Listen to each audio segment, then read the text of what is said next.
부터 제47회 단디 벤처 포럼을 시작하도록 하겠습니다. 안녕하세요. 저는 오늘 사회를 맡은 운영진 아나운서 오예림입니다. 반갑습니다. 네, 바쁘신 와중에도 이번 포럼에 참석해주신 내빈 여러분들과 온라인으로 참석하고 계신 참석자분들께도 진심으로 감사드립니다. 행사를 시작하기에 앞서서 오늘 진행되는 제47회 단디 벤처 포럼은 코로나19 확산 방지와 사회적 거리 두기를 지침으로 방역 수칙을 준수하고 비대면으로 진행하고 있습니다. 오늘 행사 순서를 간략하게 말씀드리도록 하겠습니다. 먼저 개회사와 내빈 소개를 시작으로 사회적 기업 특강이 진행될 예정입니다. 특강이 끝나고 나면 우수 기업별 IR 발표가 진행되고요. 질의응답을 하는 시간까지 알차게 구성되어 있습니다. 투자자분들은 구글 미트를 통해서 질문이 가능하고 온라인으로 시청하고 계신 분들은 문자를 받으신 단디 벤처 포럼 홈페이지를 통해서 질문이 가능합니다. 그렇기 때문에 질문 많이 해주시면 감사하겠습니다. 자, 이렇게 제47회 단디 벤처 포럼은 6시에 마무리가 될 예정입니다. 온라인으로 시청하고 계신 우리 참석자분들도 끝까지 저희와 함께 해주시기 바랍니다. 자, 그럼 본격적으로 첫 순서인 개회사가 있겠습니다. 단디 벤처 포럼의 권영철 대표님 큰 박수로 모시겠습니다.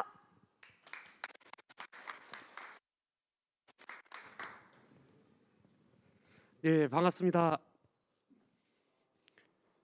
반갑습니다. 단디벤처 포럼의 권영철입니다. 저희 단디벤처 포럼은 2013년부터 지금까지 이제 짝수달 마지막 수요일 날 이렇게 포럼을 열고 있습니다. 항상 부산시하고 이제 중소기업청에서 저희를 많이 도와주셔가지고 처음에 10명부터 시작했던 포럼이 지금은 이제 코로나 때문에는 그렇지만 지금 인원들이 좀 많이 생겨서 항상 할 때마다 한 100명에서 한 200명 사이는 항상 왔었는데 지금은 이제 저번 로드쇼 때도 똑같았지만 지금도 비대면으로 이렇게 진행되게 되었습니다. 그래서 항상 페이스북에 이래 참석하는 인원들도 확인도 하고 다 했었지만 지금은 어쩔 수 없이 이렇게 비대면으로 이번까지 하고 다음 포럼에는 진짜 이게 확산이 좀 덜 돼서 우리 부산에 있는 스타트업들 전부 다 얼굴 보았으면. 그리고 저희가 이제 포럼 자꾸 진행하면서 이번에는 이제 사회적 기업 쪽으로 이제 진행을 하지만 저번에 이제 이런 주제를 맞춰가지고 지금 진행을 계속 해보려고 합니다. 그래서 이제 온라인 참석할 때 이제 투자자들도 온라인으로 참석시키고 포럼을 이제 비대면으로 자꾸 진행해도 보니까 투자자들을 계속 이 자리에 앉히는 이 이유가 없을 것 같습니다. 앞으로는. 그래서 이제 비대면으로도 참석을 많이 시키고 그다음에 참석하는 것도 많이 시키고 이렇게 하면 과거에는 한 5명에서 한 7명 정도 참석했으면 지금 이제 비대면까지 포함하면 한 20개 투자사들이 이제 참석시킬 수 있을 것 같습니다. 저희가 이제 단디벤처 포럼 항상 저희는 뭐 기술력이 많고 돈을 잘 벌고 일하는 기업들보다는 이제 기술력은 뛰어나지만 이제 자금력이 부족한 기업들을 먼저 세우고요. 그리고 이제 많이 추천을 받고 있지만 이제 자금이 이제 좀 부족하지만 투자 유치가 좀 급한 기업들 이렇게 해가지고 좀 올리고 있습니다. 우리 부산에 보면 이제 지금 어제도 이제 뉴스에 났지만 모두 사인이라고 이제 이영준 대표도 거의 한 100억 원 정도의 투자를 받고 이영준 대표도 여기도 발표를 했었고요. 뭐 산타 대표님부터 해가지고 전부 다 여기에 있는 발표를 다 하시고 이렇게 성장해 나간 것 같습니다. 물론 저도 그렇게 발표해가지고 지금 성장하고 있고요. 마지막으로 저희가 이제 단디벤처 포럼 이제 또 지금 6월달이지만 4월달, 6월달 이렇게 계속 진행하면서도 저희 운영하고 이렇게 지금 준비한다고 고생을 많이 했지만 또 열심히 해가지고 수 있도록 노력하도록 하겠습니다. 이제 어려운 자리에 주신 우리 이수일 과장님 너무 감사드리고 우리 중소기업청하고 부산시 그다음 테크노파크 너무 감사드립니다.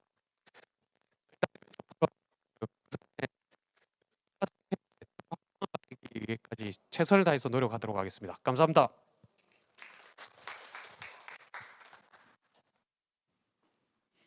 네, 다음 순서입니다. 다음은 내빈 소개가 있겠습니다. 단디 벤처 포럼에 참석해주신 내빈 한 분 한 분 소개할 때마다 큰 박수 부탁드립니다. 자, 부산광역시 일자리 창업과 이수일 과장님 모셨습니다. 큰 박수 부탁드립니다. 네, 내빈분들이 너무 많지만요. 우리 이수일 과장님 한 분 인사 말씀을 조금 들어볼까 합니다. 우리 이수일 과장님 모시고 네, 인사 말씀 들어보도록 하겠습니다. 큰 환영의 박수 부탁드립니다.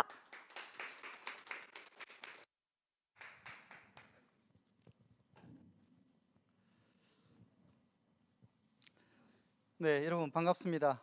온라인과 오프라인으로 단디벤처 포럼에 참여하고 계시는 여러분 진심으로 반갑습니다. 우리 단디벤처 포럼을 오늘 2021년 우리 이제 첫해 행사를 우리 창업 지원주택에서 이곳에서 우리가 할 수 있도록 여러 가지 많은 준비를 하셨는데 우리 권영철 대표님과 관계자 여러분께 진심으로 감사하다는 말씀을 드립니다. 여러분도 아시겠지만 우리 지난해 우리 코로나19로 인해서 사실 우리 창업이라고 하는 것이 많이 만나고 행사하고 네트워킹을 통해서 투자가 이루어지고 새로운 사업들이 발전해 나가는데 저희들이 모든 행사들이 취소되고 또 온라인으로 되는 바람에 참으로 아쉬움이 많이 컸습니다. 다행히 올해 우리 백신에 대해서 희망이 좀 보이고 치료제가 나오고 있어서 이제 터널의 끝이 보이는 게 아닌가 이제 이런 생각이 듭니다. 우리가 머지않아서 다시금 우리가 힘차게 또 우리 행사를 가지고 투자를 유치하고 활발하게 우리가 행사를 할 수 있는 날이 곧 오리라 이제 기대해 봅니다. 오늘 우리 단디벤처 포럼의 주제가 사회적 기업이라고 들었습니다. 오늘 사회적 기업 연구원에서 특강도 해주시고 또 오늘 IR 발표도 우리 세계 회사가 준비한 것으로 들었습니다. 우리 부산시 제가 일자리 창업과장으로서 기대가 큽니다. 특히 우리 사회적 기업이라고 하는 것은 우리 사회에 저는 나름대로 참 의미가 크다고 생각합니다. 사회적 기업은 우리 경영 활동을 잘해서 기업을 성장시키는 것 외에도 우리 사회가 필요한 우리 공동체가 필요로 하는 사회적 가치를 실현하는 기업이라 할 수 있습니다. 여기에는 우리가 환경 문제라든지 또 우리 빈곤 문제라든지 우리 또 사회적 우리 교육 격차 해소라든지 이런 많은 다양한 사회적 문제들을 해결해 나가는 사회적 경제, 사회적 기업이야말로 우리 포용 경제의 아이콘이 아닐까 이런 생각이 듭니다. 나아가서 이와 연계해서 최근 이제 정부에서도 우리 벤처 기업의 사회적 가치를 부여한 소셜 벤처 기업에 대해서 지원 정책을 지금 많이 논의를 하고 있습니다. 대표적으로 우리 벤처 기업 육성법을 저희들이 논의를 하고 있고 관련 예산도 지난해보다 한 30% 늘었다고 제가 들었습니다. 앞으로 이 소셜 벤처 기업에 대한 육성과 지원 정책이 아마 올해부터 많이 쏟아져 나오지 않을까 이런 기대를 하고 있습니다. 소셜 벤처 기업을 하나 제가 소개시켜 드리고 싶은 기업도 있습니다. 여러분 아시겠지만 V드림의 김민지 대표 제가 좀 소개를 하고 싶습니다. 지난해 우리 부서에서 지난해 우리 연말 송년회를 할 때 이 김민지 대표를 저희들이 초청해서 특강을 들어본 적도 있습니다. 이 V드림은 장애인 의무 고용을 희망하는 실천하고자 하는 그 기업과 또 우리 장애인 근로자들을 서로 연결하는 그래서 좋은 안정적인 일자리를 제공하는 그런 창업을 그 기업을 경영하고 있습니다. 이 한 사람의 그 가치관의 변화뿐이 아니라 사회적 어떤 변화를 이끌어가는 데 대해서 저는 상당히 많은 기대를 하고 있고 개인적으로 이 V드림이 우리 부산시의 대표적인 소셜 벤처 기업이 되리라 저는 또 기대를 하고 있습니다. 이렇게 다양한 우리 사회적 가치를 가지고 있는 이 소셜 벤처 또 사회적 기업들이 우리 지역사회와 연대와 또 협력을 통해서 우리 함께 성장해 나가는 그런 건강한 생태계를 제가 한번 기대해 봅니다. 여러분들이 지금 오늘 행사를 하고 있는 이 공간이 좀 괜찮죠? 예. 우리 지역사회 우리 벤처와 우리 또 창업기업들의 염원을 담아서 우리 부산시와 LH가 협력해서 약 170억 정도를 들여서 바로 이 공간에 15층 규모의 창업지원주택을 작년 연말에 완공을 했습니다. 우리서 15층 중에서 4층부터 15층까지는 우리 청년 창업가들 100호에 대한 주거 공간이 마련되어 있고 이 건물의 2층, 3층은 저희들이 창업인들을 위해서 또 예비 창업가들을 위해서 이런 행사 공간과 또 컨퍼런스룸과 카페, 상담실 이런 여러 가지 편의시설들을 많이 마련하고 우리 창업가들에게 주거와 또 이 오피스 공간을 함께 우리가 지원하고자 이 사업을 했습니다. 앞으로 이곳이 정말 여러분들에게 사랑받는 공간이 되었으면 하는 바람이 있고, 또 부족한 부분들은 저희들이 계속해서 저희들이 또 이 시설을 업그레이드 해 나가겠습니다. 아무쪼록 우리 창업가들과 또 우리 창업기업 외에도 우리 창업 지원 기관들도 이 공간을 사랑하고 좀 많이 활용해 주시기를 당부를 드립니다. 한 가지 더 말씀드리고 싶은 것은 올해 부산시 창업 지원 정책은 그동안 저희들이 만들어 놓은 창업 생태계, 즉 창업 인프라라든지 스케일업 어떤 다양한 프로그램들, 그리고 자금 지원 그 펀드 운영이라든지 이런 부분들을 올해는 최대한 저희들이 연결해서 이 부분들이 잘 살아나도록 그렇게 저희들이 하려고 합니다. 우리 4차 산업혁명 시대의 아이콘이 초연결이라고 저도 알고 있는데, 우리 창업 생태계가 잘 연결되어서 시너지 효과가 나도록 올해 정책들을 잘 이렇게 융합을 해보려고 하는 계획을 가지고 있다는 말씀을 드립니다. 마지막으로 여러분들에게 이 사자성어 한번 말씀드려보고 싶습니다.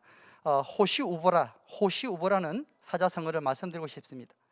호랑이의 눈으로 상황을 예리하고 냉철하게 바라보고, 또 소와 같은 걸음걸이로 또 신중하고 우직하게 걸어가는 이런 태도를 말하는 것인데, 이 호시우보의 어떤 태도를 가지고 이 코로나 상황을 여러분들 잘 헤쳐나가기를 바라고, 또 이 코로나 상황이 위기입니다만 위기 속에는 다양한 또 기회들이 거기 있다고 하지 않습니까? 그래서 올 한 해 그러한 기회들을 여러분 많이 찾으시기를 말씀드려 봅니다.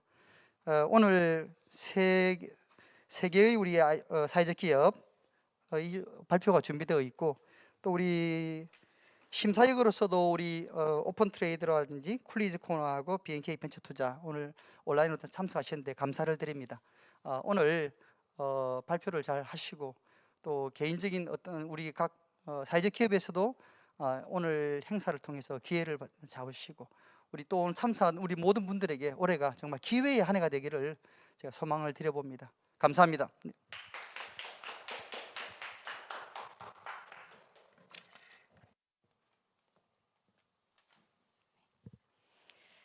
네, 다음 순서는 투자 유치를 희망하는 부산 지역의 사회적 기업의 창업자들을 위해서 준비한 특강입니다. 사회적 기업에 대한 이해를 높이고 사회적 기업가들이 어떻게 해야 되는지를 말씀해 주신다고 하는데요. 그 전에 제가 특강 전에 받으신 문자가 있을 겁니다. 그 문자를 바탕으로 저 문자 링크에 들어오시면 단디 벤처 포럼이라고 홈페이지가 보이실 겁니다. 그 홈페이지를 통하면 오른쪽 중앙에 질문 등록이라는 배너가 하나 보일 겁니다. 그것을 클릭을 하시면 오늘 특강을 하시기 전에 특강 내용에 관련해서 질문이 있으실 겁니다. 그러면 사회적 기업 특강을 등록을 해주시고 거기에 질문을 많이 올려주시면 아마 특강 이후에도 더 알찬 특강에 관련한 내용을 알 수 있을 거라고 생각이 듭니다. 그럼 한번 모셔보도록 하겠습니다. 사단법인 사회적 기업 연구원 배현범 팀장님께서 수고해 주시겠습니다. 큰 박수로 환영해 주세요.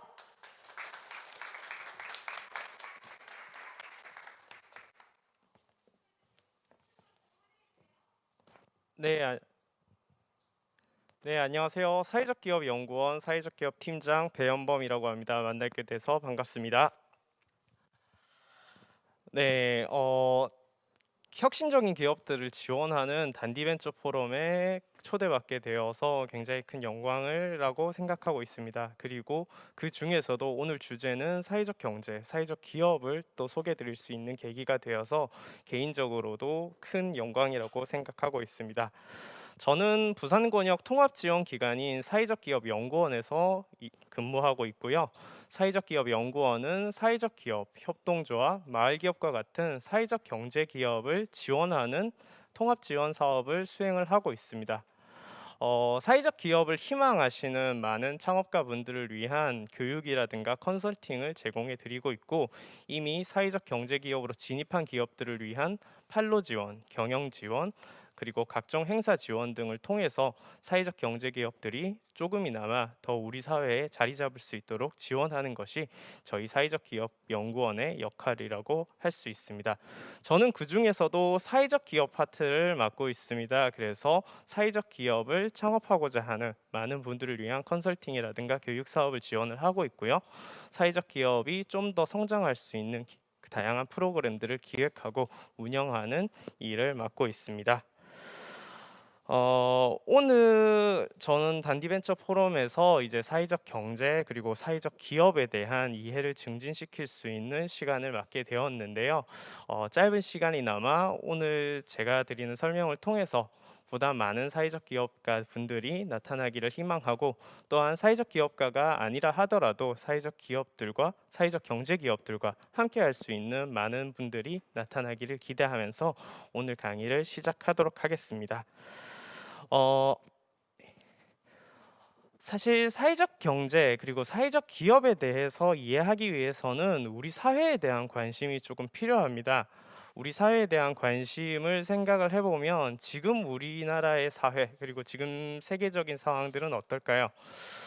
코로나 상황 때문에 좀 힘든 부분들이 있지만 사실 문명적으로는 굉장히 발전되고 첨단화돼 있는 사회에 맡고 있습니다. 제가 최근에 굉장히 어린 친구들이랑 대화할 수 있는 계기가 있었는데, 제가 최첨단이라는 단어를 말하니까 그 표현 자체가 굉장히 구태의연하다는 식의 반응이 들리더라고요. 그만큼 이미 일상이 되어 있는 사회 안에서 요즘에 그 어린 친구들에게는 그러한 단어조차도 생경하게 느껴지는 부분들이 있는 것 같습니다. 그만큼 요즘에는 휴대전화를 갖지 않은 사람들을 찾기가 좀 더 힘들고, 시간적이라든가 물리적인 거리라든가 시간, 모든 부분들이 단축되어 있는 사회에 살고 있고, 지구 반대편에 있는 소식 역시도 실시간으로 접할 수 있는 그러한 사회 속에 살고 있는 것이 지금의 현실인데요. 조금 더 과거로 돌아가서 우리나라의 70년 전 모습에서는 지금의 모습들을 생성할 수 있었을지 한번 생각해 봤으면 좋겠습니다. 사실 70년 전에 대한민국 어떤 모습이었을까요? 전쟁으로 인해서 폐허가 된, 그야말로 폐허라는 표현밖에 할 수 없는 그런 곳이 바로 대한민국이었습니다. 그때 당시에 대한민국은 지금의 모습을 상상할 수조차 없었는 것이 사실이었죠. 전쟁을 통해서 기아라든가 빈곤이라는 사회 문제가 대두되었고, 그런 부분들이 어떻게 극복할 수 있을지 답조차 묘연하던 상황이었습니다. 그런데 우리는 그런 부분들을 극복할 수 있었습니다. 눈부신 성장을 이루었고, 큰 성장을 통해서 지금의 대한민국이 자리 잡게 되었죠. 상상할 수도 없었던 OECD에 29번째로 가입하는 나라가 되었고, 국민소득은 3만 불이 훌쩍 넘어가는 그런 나라가 되었습니다. 그런 우리나라를 두고 표현하던 방식이 하나 있었죠. 바로 한강의 기적이었습니다. 한강의 기적은 우리나라의 비약적인 성장을 대표하는 그런 단어로서 우리나라를 표현하는 그런 대표적인 말이 되었었는데, 지금의 우리나라에는 그런 한강의 기적이라는 말보다는 다른 단어들이 더 자리 잡고 있는 게 많이 있습니다. 헬조선, 가불사회, 흑수저, 금수저. 저는 문과 출신이라서 그런지 문과라서 죄송합니다라고 하는 문송합니다라는 말이 좀 더 가슴을 때리는 단어이기도 했습니다. 그만큼 우리 사회가 갖고 있는 다양한 문제점들을 표현하는 것이 그런 단어들로서 나타나고 있고, 한강의 기적이라는 말은 오히려 무색해졌을 만큼 좀 많은 문제점들이 도사리고 있는 것이 사실입니다. 눈부신 성장 뒤에는 항상 그늘이 있기 마련이었습니다. 그래서 그 그늘이라는 부분들이 빈부격차라든가 불평등, 양극화, 다양한 문제들로서 나타났고, 우리나라뿐만 아니라 우리가 지금 현재 살고 있는 부산이라는 지역만 보더라도 청년 인구는 지속해서 나가고 있고 줄어들고 있고 초고령 사회에 진입하고 있습니다.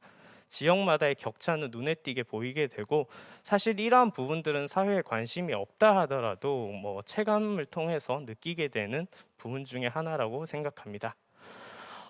이러한 문제들이 대두가 되면 될수록 이러한 문제점들을 극복해 나가고자 하는 모습들이 조금씩 나타나고 있는 것이 사실입니다. 그리고 그 중심에 사회적 경제가 바로 있습니다. 앞서 말씀드렸다시피 사회적 경제는 불평등이라든가 양극화, 환경 파괴 등 우리가 빠르게 발전해온 과정 속에서 나타나는 다양한 사회적 문제, 그리고 시장 경제 논리 속에서 나타난 그러한 부작용들을 조금 더 다른 방식으로 해결하고자 하는 방법이 바로 사회적 경제라고 볼 수 있습니다. 사실 사회적 경제가 담고 있는 모습은 전혀 새로운 개념이 아닙니다. 사실 같이 살아가야 한다는, 그리고 어려운 사람들은 도와야 한다는 호혜의 정신, 공동체 정신은 우리 인류가 시작할 때부터 나왔던 그런 모습이기도 한 거죠. 다만 그러한 가치들이 이제 바쁘게 살아가는 현실 속에서 조금 무뎌지기도 하고 흐려지기도 한 모습들이 나타나서 그런 모습들을 다시 한번 찾아가자. 그래서 사람이 중심이 된 사회적 가치가 창출되는 그런 모습들이 발현되어야 된다라고 나타나는 모습이 바로 사회적 경제의 기본 골자라고 할 수 있습니다. 사회적 경제에 대한 정의는 국가나 시대별로 조금씩 다양하게 나타나긴 합니다. 다만 그 중심에는 이제 그 용역이라든가 생산, 판매를 통한 경제적인 활동을 통해서 사회적 가치를 창출하는 모든 경제적 활동이라는 개념을 포괄하고 있습니다. 그래서 사회적 경제의 특징을 하나씩 살펴보면 자율과 민주, 연대와 협력, 사회 통합, 경쟁과 보완이라는 이러한 특징들을 공통적으로 담고 있는 것이 사실입니다. 사회적 경제가 담고 있는 이러한 모습들이 이론적으로 그리고 학문적으로 연구를 하고 정리를 하다 보니 조금 다소 딱딱하게 느껴질 수는 있을 텐데, 이런 모습들을 조금 더 쉽게 풀어서 보면 이렇게 사회적 문제를 해결하는 경제활동, 그리고 사회적 가치를 실현하는 사람이 중심이 되는 경제활동으로 표현할 수 있습니다. 앞서 말씀드린 바와 같이 시장 경제가 발전하면서 나타난 다양한 사회 문제를 협력과 호혜를 바탕으로 개인보다는 우리 사회 공익을 우선으로 하는 상생의 대안적 경제 활동이 바로 사회적 경제 활동이라고 볼 수 있습니다. 사회적 경제라는 부분이 자본시장을 대체할 수 있는 그 대안의 정답이라고 판단하기에는 사실 무리가 있는 것도 사실입니다. 하지만 그러한 정답이라고 말할 수는 없더라도 한 가지의 대안 혹은 한 가지의 방법으로서 고려를 해본다면 사회적 경제가 던지는 의미는 우리 사회에서 중요하게 다가오는 부분 중에 하나라고 생각이 됩니다.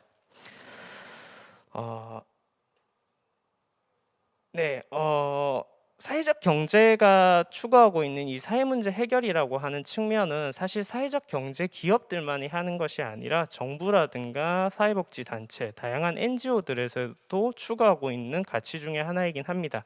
하지만 그런 부분들이 이제 우리 실생활까지 다가오는 데는 사실 다양한 단계를 거쳐야 되는 것이 사실입니다. 정부의 정책이라고 하는 부분들 역시도 이제 실제로 우리 현실에서 체감을 하기까지는 그 시간이 어느 정도 소요되는 게 사실이고, NGO라든가 사회복지에서 추구하고 있는 이 활동들 같은 경우에도 한정적인 자원을 바탕으로 진행을 하다 보니 그 지속 가능성이라고 하는 측면이 어느 정도는 한계가 있는 것이 사실입니다. 그래서 사회적 경제는 이 지속 가능한 사회 문제 해결, 지속 가능한 사회 가치 실현을 위해서 비즈니스 방법을 통하고 있습니다. 비즈니스 방법을 통해서 사회 문제가 해결될 수 있는 해결점을 찾고, 그리고 그러한 사업들을 통해서 좀 더 우리 사회가 같이 살아갈 수 있는 그러한 환경을 만드는 것이 바로 사회적 경제 활동이라고 볼 수 있습니다. 제가 앞서 사회적 기업과 관련된 업무를 보고 있다라고 말씀을 드렸는데요. 사회적 경제 기업에는 다양한 형태의 조직들이 있지만 사회적 기업만을 두고 우리나라의 사회적 기업 현황을 한번 살펴보면 2007년 사회적 기업 육성법이 제정됐을 때 그때 당시 나타난 사회적 기업 개수가 55개의 기업이었습니다. 2007년 55개에 불과하던 사회적 기업은 2020년을 기준으로 전국적으로 2,700개가 넘는 사회적 기업이 나타나게 되었고요. 우리 부산 지역에도 137개의 사회적 기업들이 활동을 하고 있습니다. 2021년에는 비로소 이제 사회적 기업 개수만도 3,000개가 넘는 그러한 기업들이 나타날 것으로 보이고요. 사회적 기업이 창출하고 있는 가치를 계량화한다는 거에서는 무리가 있지만 단순히 고용적인 측면만 보더라도 2019년 말 기준으로 사회적 기업에 고용되어 있는 인원은 총 4만 7천여 명이 되었습니다. 그래서 2020년에는 총 5만 명이 넘는 사람들이 사회적 기업에서 근무를 하고 있고, 취약계층이라고 불리는 취약계층들 역시도 사회적 기업에 근무하고 있는 분들이 2만 8천 명이 넘게 근무를 하고 있습니다. 이렇듯 다양한 활동들을 통해서, 다양한 사업들을 통해서 취약계층 그리고 우리 사회에 새로운 일자리를 만들어내고 있는 모습을 나타낼 수 있고, 사회적 기업의 사회 서비스 분야적인 측면에 있어서도 문화예술, 사회복지, 교육, 환경, 청소 등과 같이 다양한 분야와 다양한 활동을 통해서 우리 사회의 사회 서비스를 확충하고 있습니다. 그러한 사회적 기업을 지원하기 위한 지원 제도 역시도 발전을 하고 있는데, 2007년도 사회적 기업 육성법을 제정한 이후에 한국 사회적 기업 진흥원이라는 곳도 설립이 될 수 있었고요. 그리고 사회적 기업 육성 기본 계획도 수립이 되고 사회적 경제 활성화 방안도 발표가 됨으로써 점점 더 사회적 경제가 우리 사회에서 자리 잡을 수 있는 제도적 근거들이 마련되고 있는 것이 현실입니다. 이렇게 사회적 경제가 발전이 되는 부분에 있어서는 모든 단체들이, 정부라든가 재계에서도 관심을 가지고 있는데, 문재인 대통령은 2019년 대전에서 열렸던 대한민국 사회적 경제 박람회 격려사 중에서도 사회적 경제가 사람 중심의 경제, 포용 국가의 중요한 축이라는 말을 하였고요. SK의 최태원 회장 역시도 기업의 사회적 가치 창출 그리고 상생의 경제라는 부분들을 언급하면서 사회적 경제라는 부분의 중요성을 나타냈습니다. 이러한 사회적 경제의 중요성이 나타나는 부분 중에 하나를 보면 그 사회적 기업 그리고 사회적 경제가 갖고 있는 그 역할에서 그런 모습들을 찾아볼 수 있는데요. 사회적 기업은 지속 가능한 일자리 제공, 지역사회 활성화, 그리고 사회 서비스 확충, 윤리적 시장 확산이라는 이러한 역할들을 수행을 하고 있습니다. 두성 컴퍼니 그리고 빅이슈라는 기업들은 이제 취약계층, 홈리스들의 일자리를 제공함으로써 우리 사회에 양질의 일자리를 창출하고 있고요.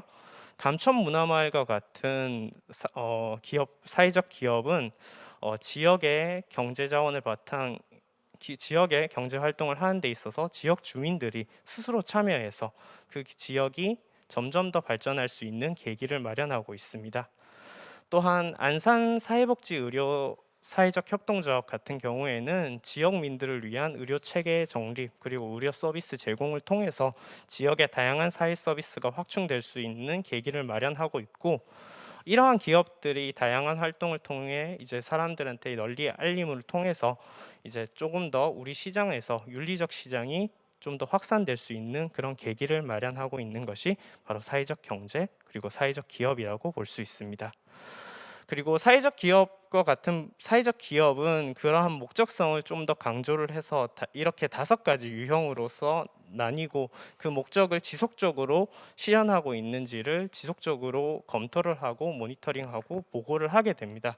그럼을 통해서 취약계층을 위한 일자리 창출, 그리고 취약계층을 위한 사회 서비스 확충, 그리고 지역사회에 기여하는 부분들, 그리고 앞서 말씀드린 내용과는 다르지만 좀 더 우리 사회를 발전시키는 다양한 창의적이고 혁신적인 방법을 통해서 우리 사회를 발전시키고 있다라고 볼 수 있습니다.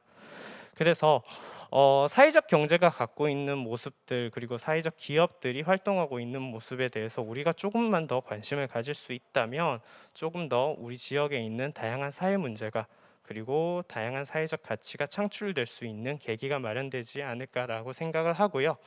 창업을 준비하시는 분들 그리고 기업을 운영하시는 분들 역시도 사회적 경제가 갖고 있는 사회적 기업이 갖고 있는 그런 의미들을 한 번 더 생각을 하게 된다면 좀 더 우리 사회가 좀 더 발전할 수 있는 계기가 되고 함께 살아갈 수 있는 계기가 되지 않을까라고 조심스럽게 생각해 봅니다. 네, 저의 발표는 오늘 여기서 마치도록 하겠습니다. 감사합니다.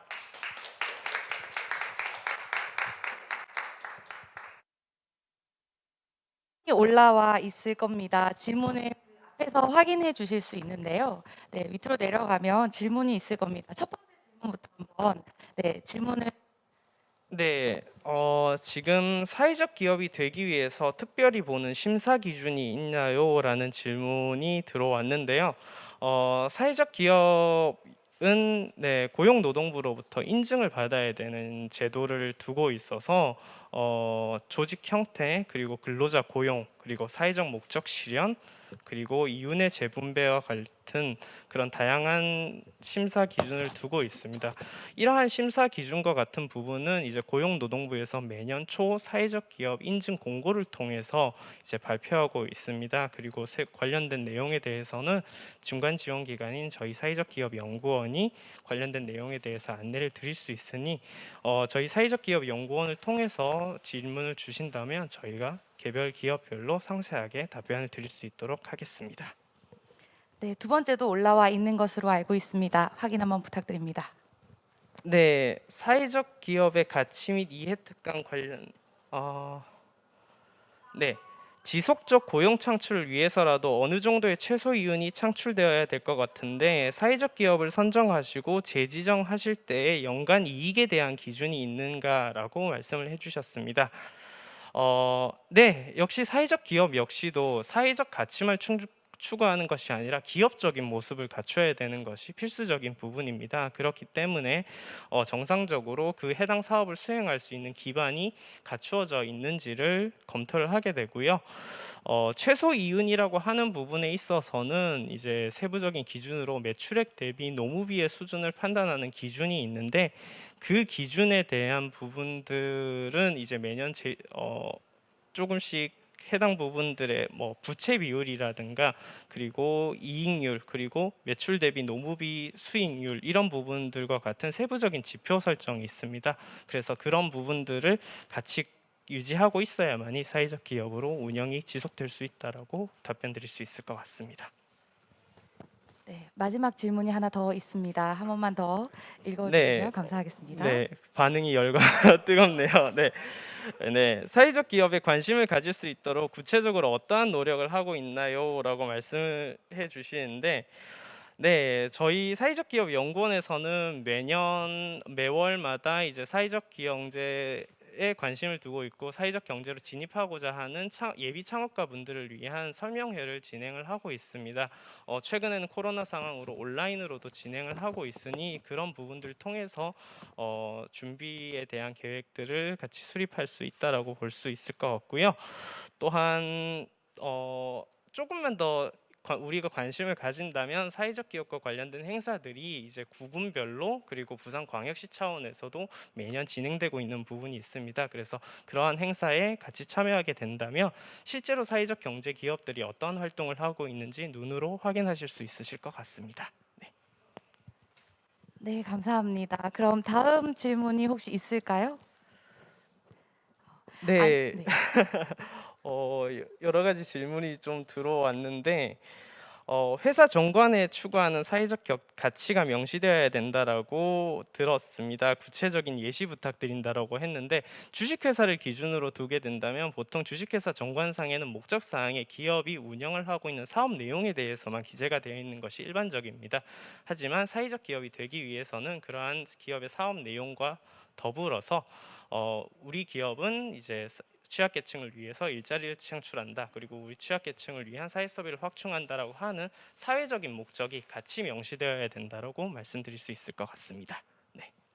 네, 너무 뜨거운 반응인데요. 또 다른 질문이 올라왔습니다. 확인 한번 해보시고 답변 부탁드립니다. 네, 부산광역시에는 어떤 사회 서비스 분야의 사회적 기업이 가장 많나요?라고 되어 있는데 제가 수치에 조금 약해서 약간 이런 부분들이 명확하게 답변 드릴 수 있을지 모르겠지만 제가 최근에 본 바에 따르면 교육이라든가 간병이라든가 보건과 같은 서비스 분야의 기업이 부산 사회적 기업 중에서 한 50%를 차지했었습니다. 그래서 사회적 기업은 업종에 대한 제한은 크게 따로 있지 않습니다. 그 기업이 해당 업종을 통해서 어떠한 사회적 가치를 창출하고 있느냐가 중요한 기준이 되기 때문에 어떤 형태이든 간에 그 해당 기업이 어떠한 모습으로서 사회적 목적을 추구하는지를 잘 표현해 주신다면 사회적 기업으로서의 가능성이 있다고 답변 드릴 수 있을 것 같습니다. 네, 그 이외에도 한 세 가지가 올라와 있거든요. 하나씩 답변을 해주시겠습니다. 여기까지만 질문을 세 가지까지만 질문을 네, 받고 알겠습니다. 네 그만하도록 하겠습니다. 네. 네, 예비 사회적 기업 패키지 및 지원 사업을 지원할 때 꼭 이것만을 중요한다라고 하는 게 있을까요?라고 되어 있었는데 사실 제가 컨설팅할 때 이제 사회적 기업 컨설팅할 때 가장 중요하게 말씀드리는 부분 중에 하나는 제가 오늘 강의 중에서도 말씀드렸던 사회적 목적도 있지만 기업을 준비할 수 있는 체계가 마련되었느냐라고 하는 부분입니다. 사실 기업이라고 한다라면 어떠한 뭐 주요 판매 대상도 정해져야 됐고 중요한 명확한 아이템도 설정이 되어야 됐고 그 아이템을 실현시킬 수 있는 계획들도 수립이 되어야겠죠. 그래서 사회적 기업 역시도 기업이기 때문에 창업을 위한 기본적인 준비사항 그리고 그와 더불어서 이제 공익적인 모습을 실현하는 사회적 가치 부분들이 같이 중요하게 적용이 되어야 사회적 기업을 성공적인 사회적 기업 운영을 할 수 있는 계기가 된다라고 답변 드릴 수 있을 것 같고요. 사회적 기업 펀드에 대한 설명을 부탁해요라고 질문이 들어왔는데 사회적 기업을 위한 이제 자금 지원과 관련된 부분들은 제도적으로 계속해서 발전되고 있는 게 사실입니다. 그 중에서도 부산광역시 같은 경우에는 사회적 기업들을 대상으로 지원하는 이제 융자 사업들도 진행이 되고 있는 부분이 있고요.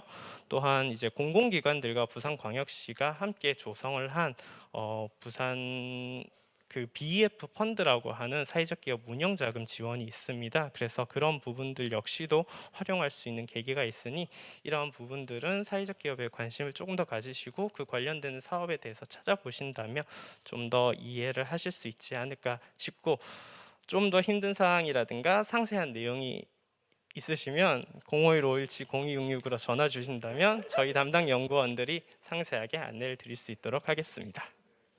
네, 감사합니다. 인사해 주시고 들어가 주시면 됩니다. 네, 오늘 이런 자리에서 사회적 경제에 대해서 말씀드릴 수 있어서 크나큰 영광이었고요. 앞으로도 오늘 반응 주시는 것처럼 이제 사회적 경제에 큰 관심을 주신다면 좀 더 이 사회가 발전될 수 있는 계기가 되지 않을까라고 생각하면서 오늘 강의를 마치도록 하겠습니다. 감사합니다.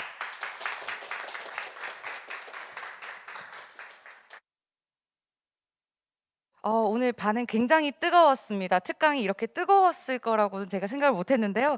오늘 이렇게 질문 많이 주신 분들께 다시 한 번 더 감사드리고요. 내용 뜻깊은 강의 전달해 주신 배현범 팀장님께도 다시 한 번 큰 박수 부탁드립니다. 네. 오늘 질문이 많이 등록된 것 같아서요. 제가 질문을 등록을 다시 한 번 더 하시는 방법을 알려드리도록 하겠습니다. 문자 받으신 단디 벤처 포럼 홈페이지에 들어가셔서 저희 영상 아래로 보시면 오른쪽 중앙에 질문 등록이라고 있습니다. 앞으로 저희가 이제 사회적 기업 연구원 말고도 카파라든지 힙빔, EU 사회적 협동조합 이 세 기업에서 IR 발표를 진행할 예정입니다. 그래서 각 기업별로 질문이 있으신 분들은 질문을 등록해 주시면 좋겠습니다. 앞으로 사회적 기업 특강뿐만 아니라 이 IR 발표하시는 분들께도 뜨거운 질문 부탁드립니다. 그럼 다음 순서는요. 우수 기업 IR 발표 순서입니다. 첫 번째로 교통 약자를 위한 승차 공유 플랫폼인 EU 협동조합에서 최재영 이사님께서 발표를 진행하도록 하겠습니다. 발표는 7분이고요. 질의응답 5분 있으니까요. 지금부터 큰 박수로 최재영 이사님을 맞아주시면 감사하겠습니다.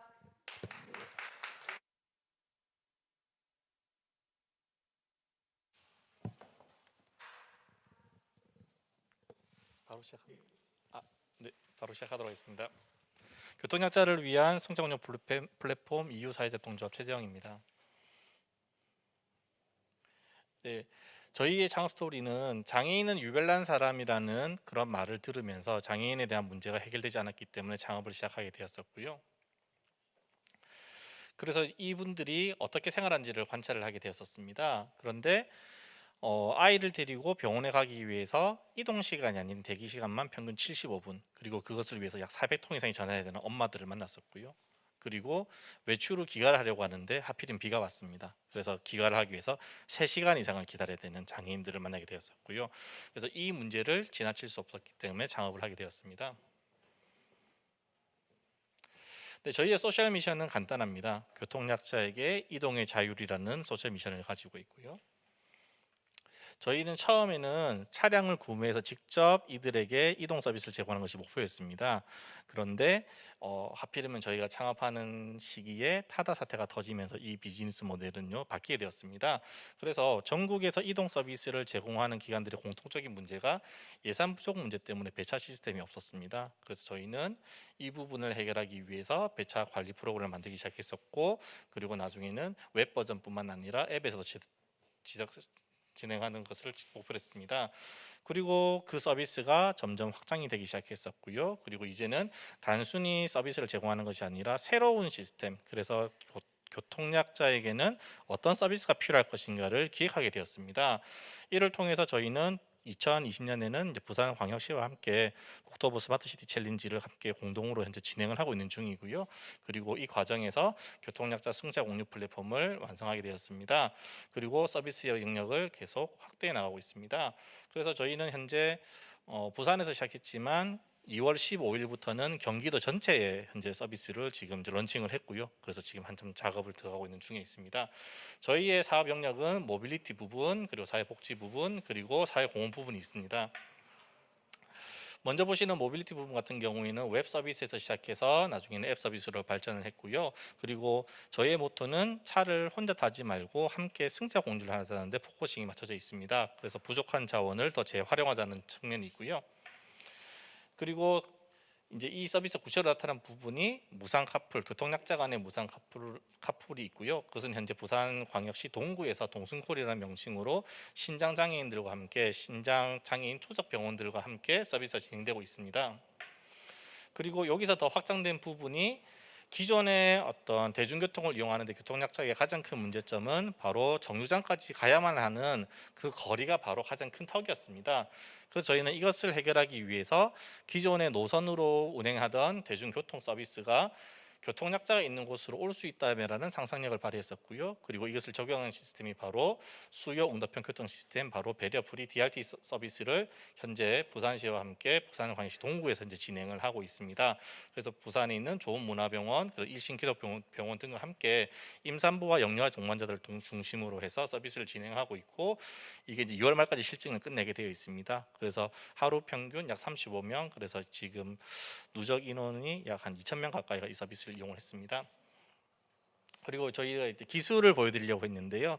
저희가 이 서비스를 가능하게 하기 위한 기술 중에서 가장 핵심은 저희는 이제 그래프 데이터 방식의 이제 인공지능 신경망을 구축했었고, 그 특성이 가장 중요한 점이 결국에는 모든 것이 다 기본적으로 연결될 필요가 없이 그 특성을 살릴 수 있는 부분을 점과 선으로 표현을 해서 그 점을 선으로 잇는 방식으로 이제 문제를 해결하는 데 초점이 맞춰졌었고요.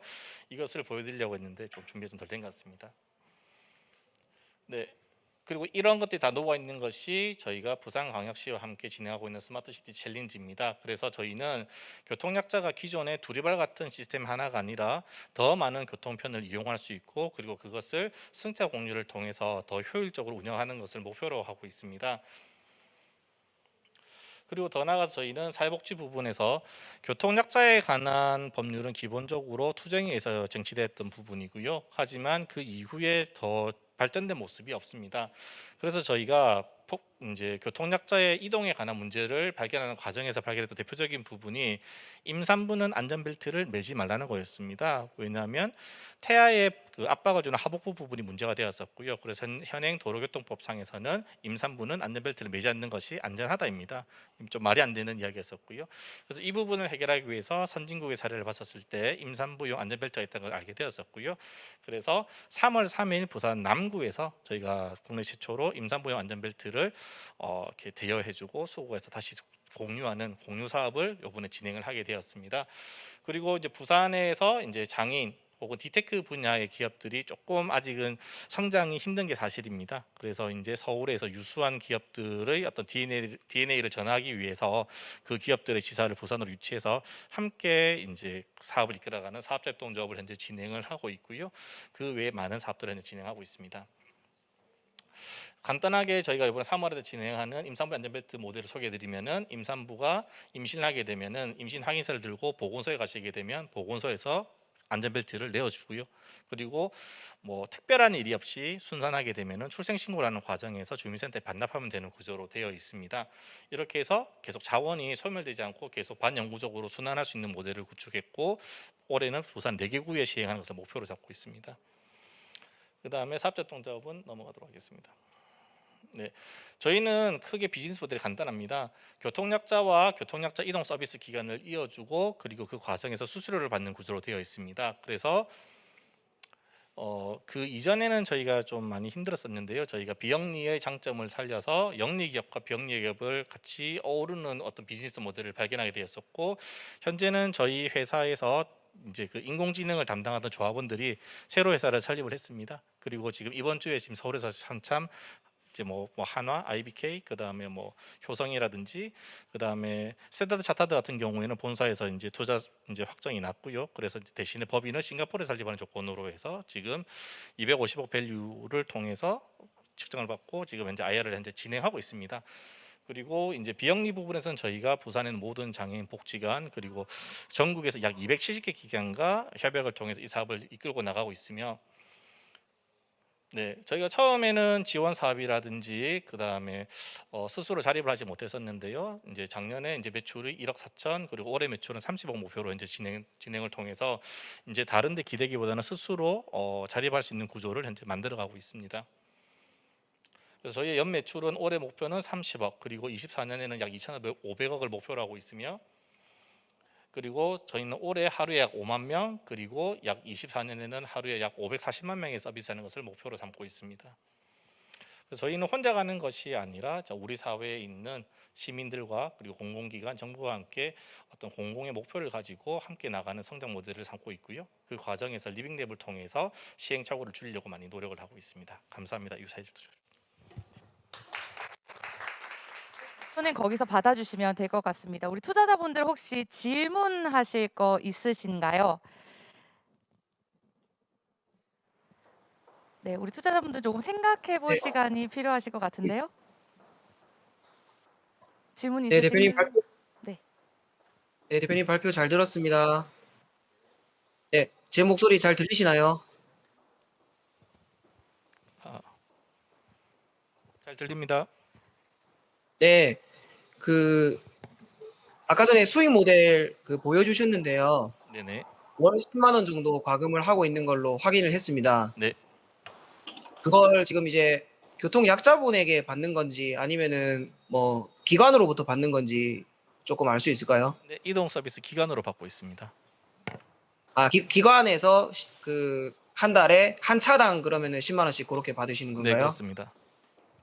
현재는 그러면은 몇 대 정도 그 수익이 발생하는 차량이 몇 대 정도 등록이 돼 있으신가요?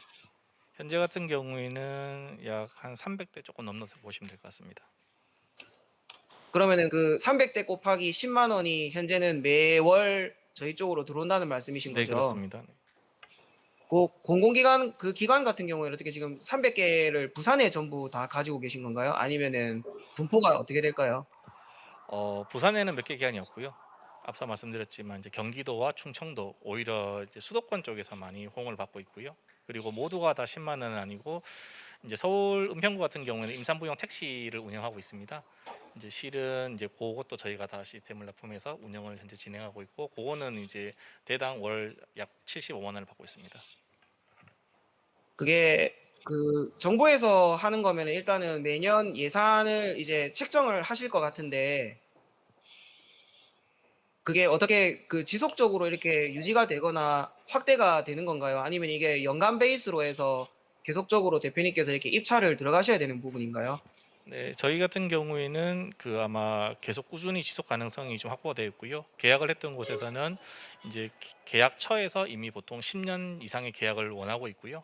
그래서 평균적으로 10년 정도의 계약 기간을 가지고 계약을 하고 있고, 그리고 이제 저희 나름대로는 이 부분에 대한 입법내가 좀 부족해서 아마 이번에 기억하실런지 모르겠지만 20년 같은 경우에 이제 그 김예지 의원께서 이런 시스템을 못 갖춘 이동 서비스 기관들이 모두 다 강제적으로 구매하는 법안을 마련하셨고요.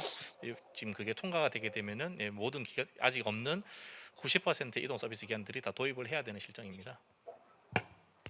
그러면은 지금 현재 선택지는 그 10년 계약 말고는 지자체 그 기관에서는 선택할 수 있는 옵션이 따로 없나요? 무조건 한 아닙니다. 방에 10년씩 하셔야 되나요? 저희는 보통 이제 1년 계약을 원하는데 이제 기관에서 원하는 거는 네. 10년 혹은 30년 하는 기관도 있습니다. 좀 장기적으로 이렇게 계약을 좀 바라시는 기관들이 좀 많더라고요. 그러면 현재 체결돼 있는 계약서는 1년짜리라고 보면 되는 거죠? 1년짜리는 이제 서울 은평구 같은 경우가 1년짜리고요. 그 외에는 다 이렇게 10년 네. 이상의 계약이라고 보시면 될 것 같습니다. 네, 알겠습니다. 네, 감사합니다. 네, 우리 투자자님 또 다른 질문 없으신가요? 네, 좋습니다. 질문 부탁드립니다. 예, 제가 중간에 들어와서 앞에 발표를 못 보고 드리는 질문일 수도 있는데 혹시 기존의 이제 교통약자분들의 교통량, 이용 빈도나 이용하는 전체적인 양에 대해서 조사한 자료를 좀 보여주실 수 있나요? 저희가 따로 별도 자료를 준비하지는 못했었는데요. 이제 부산 같은 경우에는 네네. 2019년 기준으로 약 140만 건의 그 운행 기록이 있고요. 그다음에 서울과 경기도 네. 수도권 같은 경우에는 약 3,700만 건 정도의 운행 기록이 있습니다. 그건 일단 공식 자료인 거죠. 네, 그렇습니다. 네. 그것과 더불어서 이제 실제로 이제 이 서비스를 준비하시면서 사용자분들 의견을 들어서 이제 어떤 정성적인 조사한 건 결과 같은 거 갖고 계시는가요? 혹시? 네네. 저희가 이제 2018년 이제 단디벤처 포럼에 이제 참여하면서 이제 창업을 본격적으로 시작했었는데요. 그리고 이제 2019년 1월에 이제 그 창립 총회를 거쳤습니다. 근데 국토부에서 이제 허가가 이제 10월 달에 나는 바람에 이 10개월 동안 제일 많이 한 것이 이 교통약자들을 실제 이제 그 인터뷰하고 조사하는 과정을 되게 많이 거쳤었습니다. 그래서 이제 굉장히 좀 자료를 많이 쌓았던 것 같습니다. 네, 감사합니다. 네, 다른 분 질문 혹시 있으실까요? 네, 좋습니다. 네, 반갑습니다, 대표님. 잘 들리시나요? 예, 잘 들립니다. 반갑습니다. 네, 지금 기관에서 월 10만 원 받는다고 말씀하셨는데, 사용자 측면에서 이용자가 이용 빈도가 늘어날 경우에 이제 추가적으로 받을 수 있는 그런 부분도 있나요? 네, 그 이용 빈도수가 늘어난다고 해서 추가적으로 받기는 조금 힘든 모델인 것 같고요. 그래서 저희는 지금 내부적으로는 실은 이제 올 1분기에 이제 저희 이제 회사의 BEP가 달성이 될 것 같았었는데 저희는 지금 조금 비즈니스 모델을 바꾸어서 오히려 무상으로 다 서비스를 제공하고 전국에 이 서비스를 다 깔고 그리고 그 서비스 영역을 더 확대하는 방향으로 조금 비즈니스 방향을 좀 바꾸려고 지금 기획을 하고 있습니다. 그러면 아까 전에 말씀하셨던 그 수익 모델은 사라지는 거네요, 이제. 네, 거기에서 다른 수익 모델을 지금 이제 붙이는 네. 것을 조금 이야기를 해 나가고 있는 중이고 그게 저희의 본래 목적에 더 맞지 않는가 생각을 하고 있습니다. 그러면은 지금 얘기하고 있는 수익 모델은 어떤 부분들이 있나요? 저희가 생각하는 것은 이제 전국 교통약자의 평균 그 이동량이 연간으로 따지면은 약 한 7천만 건 정도 되지 않습니다. 근데 여기에 이제 임산부와 장애인이 넘어서 임산부와 그 다음에 이제 영유아들 그리고 어린이집까지 확대하게 된다면 저희가 봤을 때는 연간 최소 한 3억 건에서 한 10억 건 정도의 이동에 대한 수요가 발생할 거로 보고 있고요. 여기에서 충분히 다른 모델을 붙일 수 있지 않을까 지금 고민 중에 있습니다. 네, 감사합니다. 네, 감사합니다. 네, 또 다른 질문이 혹시 있으실까요? 없으시다면 저희 홈페이지에도 굉장히 뜨거운 질문들이 많이 올라와 있습니다. 우리 최세영 이사님께서 질문을 한번 보시고요. 그리고 그 질문 아까 전에 특강 보셨죠? 네, 그래서 그 질문을 읽어주시고 답변을 해주시면 감사하겠습니다. 네, 그 카풀이나 택시 동승의 경우 동승을 제공하시는 분의 신원을 어떻게 확인할 수 있나요라는 부분이 나왔었고, 근데 범죄에 노출될 수 있는 부분들에 대한 이야기가 나왔었습니다. 그래서 저희가 처음에 카풀 같은 경우에는 그 교통약자와 교통약자 가족들이 참여하는 것이 처음에 그 안전장치를 봤었었고요. 두 번째는 이분들의 신원에 대해서는 이제 기초지자체와 그 다음에 이제 관할 이제 복지관에서 한 번 더 이렇게 인증을 해주는 방법을 좀 취했었습니다. 그리고 실제로 이제 이분들 같은 경우는 그 보통 보면 그 목적지가 같은 경우가 되게 많았었기 때문에 나름대로의 커뮤니티가 좀 형성이 돼 있었었고요. 그렇기 때문에 어렵지 않게 일단 시작이 되었었습니다. 근데 향후 이제 택시 동승의 문제로 발전했었을 때는 이제 택시 기사분에 대한 어떤 신분에 대해서는 저희가 지금 책임질 수 없기 때문에 이 부분에 대해서는 조금 더 보완책이 필요할 것 같습니다. 그 다음에 플랫폼을 사용하기 힘든 장애인분들은 방법이 있을까요? 네, 교통약자 부분에서 제일 중요한 부분이 저희가 처음에 웹 서비스부터 시작했던 부분이 교통약자에 대한 서비스는 앱만으로는 불충분하고요. 항상 따라가야 되는 것이 콜센터 서비스가 반드시 병행이 돼야 됩니다.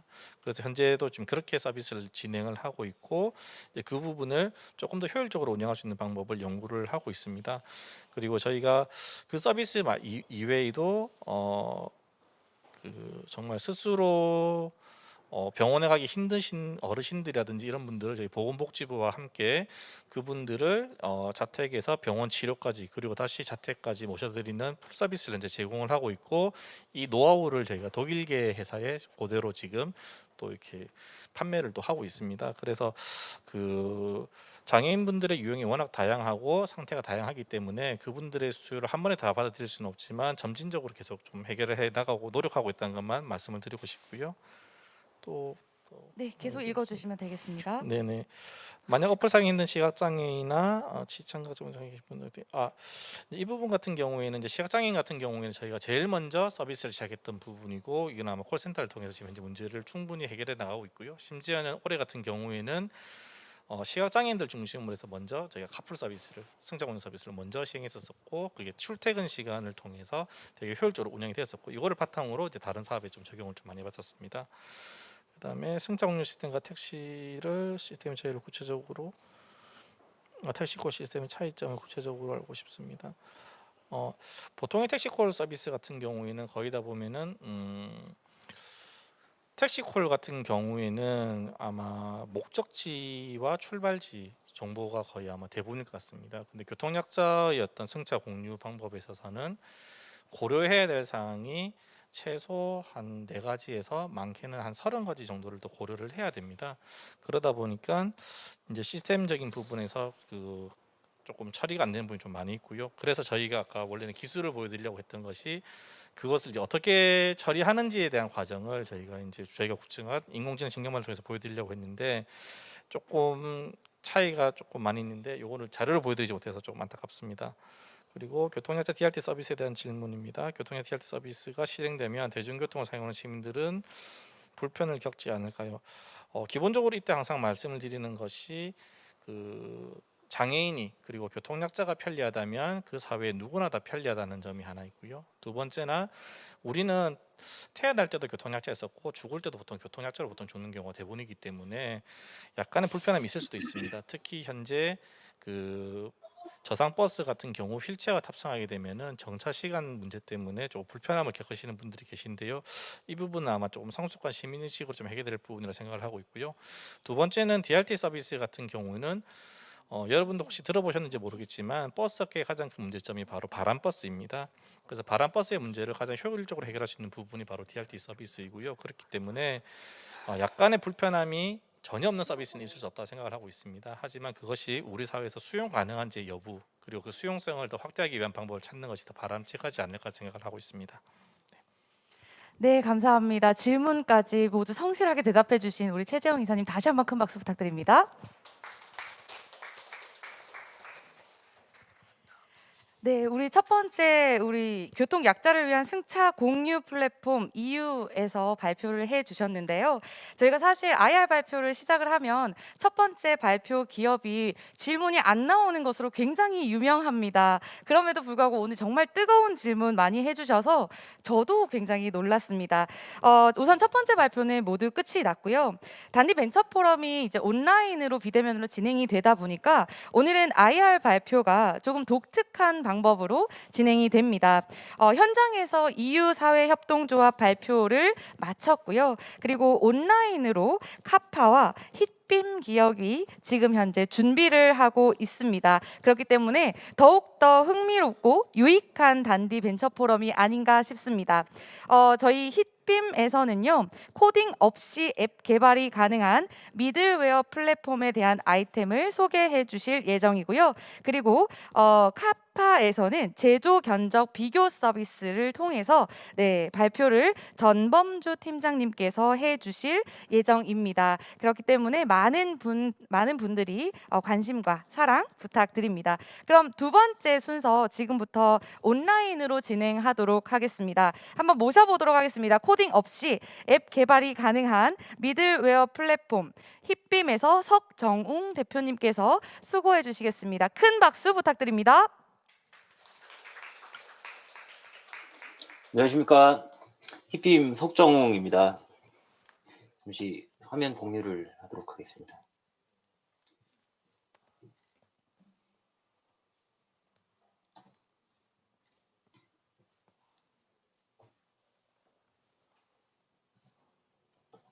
네, 잘 보이시나요? 시작하도록 하겠습니다. 저희 힛빔은 코딩 없이도 모바일 앱 개발이 가능한 앱 빌더 서비스입니다. 저희는 모바일 앱 개발 분야에서 워드프레스와 같은 서비스가 되고자 하는 그런 기업을 만들고 있습니다. 현대인의 하루 평균 모바일 기기 사용 시간은 매년 늘어나고 있으며 2019년 190분을 기록했습니다. 이에 따라 기업들에게 있어 모바일 앱이 가지는 마케팅적인 가치 또한 계속해서 중요해지고 있습니다. 하지만 모바일 앱 개발자의 숫자는 시장의 수요를 따라가지 못하고 있습니다. 미국의 경우 기업들은 대학 전공자 대비 3배 이상의 신규 개발자를 필요로 하고 있으며 이러한 상황은 국내에서도 크게 다르지 않습니다. 저희 힛빔은 이러한 문제를 해결하기 위해 모바일 앱의 개발 프로세스를 혁신하였습니다. 개발자는 이제 힛빔 솔루션을 사용하여 자신의 기존 개발 업무를 최대 80%까지 절감할 수 있고, 비개발자들도 누구나 쉽게 코딩 없이도 자신의 아이디어를 모바일 앱으로 구현할 수 있게 되었습니다. 어떻게 이것이 가능할까요? 모바일 앱을 만들어내기 위한 코딩은 복잡하고 이해하기 힘들고 어렵고 매우 피곤한 작업이었습니다. 저희 힛빔 솔루션의 핵심은 이 복잡한 코딩 과정을 플러그인 단위로 모듈화하는 것입니다. 이제 개발자는 필요한 기능을 구현하는 플러그인을 만들고 이것을 마치 블록처럼 순서에 맞게 배치하는 것만으로 기존과 동일한 완성도의 앱을 출시할 수 있게 되었습니다. 이런 방식을 통해 개발자들은 자신의 기존 코딩 업무를 최대 80%까지 절감할 수 있습니다. 여기서 끝이 아닙니다. 한번 만들어진 플러그인들은 계속해서 재사용될 수 있습니다. 즉 코딩을 할 수 없는 사람들도 개발자가 만든 플러그인을 가져와서 이것을 편집하고 새롭게 조합해서 자신의 앱 서비스를 출시할 수 있는 것입니다. 이것은 저희 플랫폼에서 제공 중인 플러그인과 이것을 코딩 없이 편집하는 장면인데요. 제가 이 구글 미팅에서 동영상을 첨부를 하면 좀 느려지는 것 같아서 캡처 화면으로 대신했고 동영상을 보여드리지 못해서 매우 아쉽습니다. 저희는 이처럼 누구나 쉽게 드래그 앤 드랍 방식으로 앱 서비스를 만들어낼 수 있는 환경을 제공하고 있습니다. 이를 통해서 저희는 두 가지 비즈니스 모델을 만들어내는데요. 우선 개발자는 저희 힛빔 솔루션을 사용하여 자신의 기존 개발 업무를 절감하고 이에 대한 라이센스 비용을 지불합니다. 이런 과정을 통해서 플러그인이 만들어지게 되는데요. 비개발자들은 이 플러그인을 활용해서 코딩 없이 앱을 만들어내고 이에 대한 비용을 또다시 지불하게 됩니다. 이것이 개발자와 비개발자 고객에 대한 저희의 두 가지 비즈니스 모델입니다. 글로벌 앱 개발 시장의 규모는 연간 14조 정도입니다. 이것은 연간 시장을 제외한 앱 개발에 직접적으로 들어가는 비용만을 표시하고 있습니다. 이 중에서 1,400억 원이 저희 힛빔과 같은 앱 빌더들이 만들어내는 시장입니다. 앱 빌더는 전체 시장의 아직까지는 1% 정도밖에는 차지하고 있지 않지만 미국 최대 리서치 회사들, 가트너나 포레스트 리서처 같은 회사들이 2024년까지 전체 앱의 65%가 앱 빌더를 통해 만들어질 것이라고 예측하고 있고, 실제 이 시장은 매우 빠르게 성장하고 있습니다. 특히 작년에 2020년 들어 구글과 아마존이 앱 빌더에 대한 투자를 시작하면서 이러한 경향은 더욱더 가속화되었습니다. 구글은 지난해 1월 앱시시라는 앱 빌더 회사를 약 700억 정도의 M&A를 했고, 아마존은 같은 해 6월 허니코드라는 자사의 앱 빌더 서비스를 베타 론칭했습니다. 이들 이외에도 글로벌 시장에서는 약 30개 정도의 앱 빌더가 활발하게 서비스되고 있습니다. 국내에서도 월간 4,500건 정도의 앱 빌더 수요가 지속적으로 발생하고 있습니다. 하지만 앱 빌더는 글로벌과 국내의 기술력 격차가 존재하는 시장입니다. 저희 히빔은 국내에서 유일하게 비즈니스 앱을 실제 개발 가능한 앱 빌더라는 강력한 차별성을 가지고 있습니다. 글로벌 기업들은 현재 미국 내 경쟁에만 집중하고 있기 때문에 한국 시장에 대한 마케팅이나 한국어 서비스를 전혀 제공하지 못하고 있습니다. 또한 국내 기업들은 비즈니스 앱을 자유롭게 개발할 수 있는 기술력을 아직까지 갖추지 못한 상태입니다.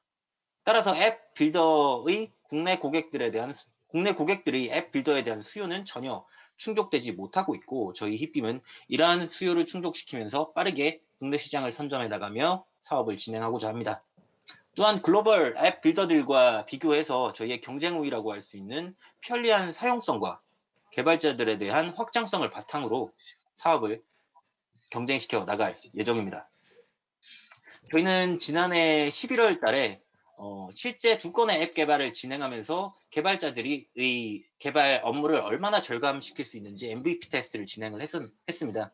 그 결과 20페이지 정도짜리 앱을 개발하기 위해서 한 달의 시간이 필요했던 개발자가 비슷한 크기의 앱을 단 일주일 만에 구현할 수 있다는 결과를 얻게 되었습니다.